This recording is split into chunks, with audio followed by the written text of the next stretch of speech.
Vamos lá, pessoal. Então, essa aula 5 é a nossa última aula. Vamos ver dois conceitos aqui que nós vimos, relembrar, na verdade, que vimos em sala de aula. Então, na aula 5 aqui, eu já criei a classe para agilizar e não ficar uma aula muito extensa, onde eu criei aqui uma classe. Vocês reparem que não tem um método main aqui. Isso é possível, criar uma classe sem um método main, né? E nós temos aqui, ó, uma função, né, que triplica o valor. Então, ela é uma função privada, onde eu tenho aqui, ó, o retorno dela em inteiro e o parâmetro de entrada é inteiro. Então, o que eu faço? O valor, ele recebe o valor vezes o x. O x é a entrada, né? Só que para triplicar ela, como é que eu tenho que fazer? Ele vai receber esse valor, né, vezes 3. Né? O algoritmo estava errado. Ó. O valor recebe 3 vezes x. Então, esse valor aqui é o valor resultante do triplo de um valor de entrada. Tranquilo? Então, o conceito agora que a gente quer apresentar é o conceito de visibilidade. Perceba aqui que essa visibilidade aqui é privada. O que significa isso? Que esse método triplica valor ele só pode ser enxergado por essa classe aqui, pelos métodos dessa classe. Né? E para que eu possa utilizar esse meu método em outra classe, eu precisaria que ele fosse público. E é por isso que a gente implementa esse método aqui, o mesmo método, sendo ele público. Então, o que eu faço aqui? Eu botei esse pub aqui só para destacar, não necessariamente precisa ter esse nomezinho aqui na frente.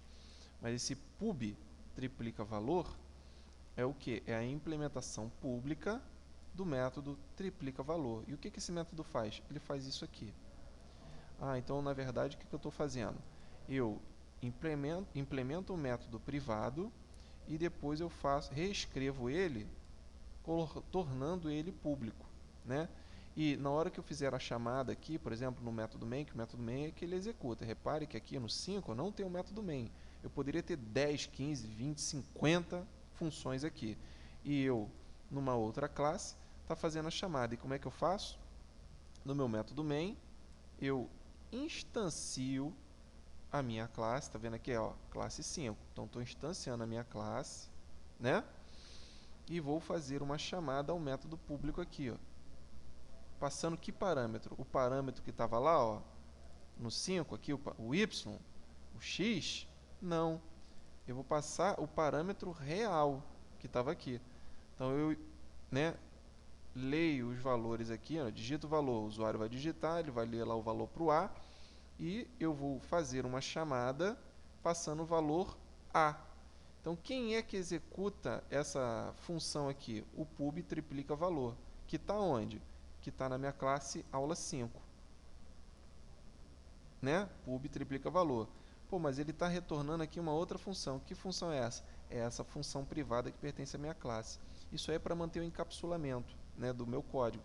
Então, na verdade, esse método privado aqui, ele é executado dessa forma e eu implemento ele aqui de maneira pública para que ele possa ser chamado aqui, ó, numa outra classe. Perceberam, pessoal? Então, esse é o conceito aqui de visibilidade que eu queria colocar para vocês. Tranquilo? Isso levando em consideração, eu não preciso dar um import, né? Porque eles estão dentro do mesmo pacote. Um outro conceito que eu quero relembrar é o conceito de função encadeada que eu comentei com vocês, que eu posso estar passando parâmetro. Aqui, lembra dessa função aqui, ó, esse projeto aqui, funções encadeadas. Então, eu nessa minha classe aqui chama função, eu criei aqui a função média, a função situação e a função saudação, onde eu fiz a chamada dela aqui, ó. Reparem que o método main aqui, eu simplesmente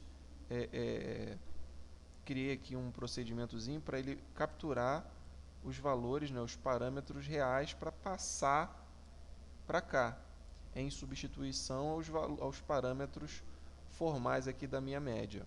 Então, o que a média faz? Ele calcula a média. Aí, o que ele retorna? Ele retorna um float, um ponto flutuante.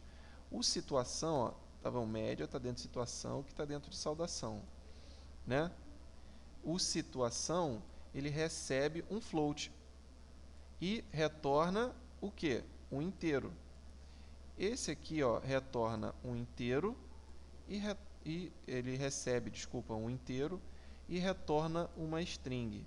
Então, o que está acontecendo? A função média calcula a média, passa um ponto flutuante para a situação retorna um inteiro, né, que no caso aqui é 0 ou 1, dependendo se é 0 ou se é 1, ele vai passar parâmetro para o saudação. O saudação recebe 0 ou 1, ó, e utiliza esse valor 0 ou 1 aqui no algoritmo dele. Se for 0, ele retorna parabéns. Se for 1, ele retorna estude mais. E se for outra coisa qualquer, ele fala erro. Né?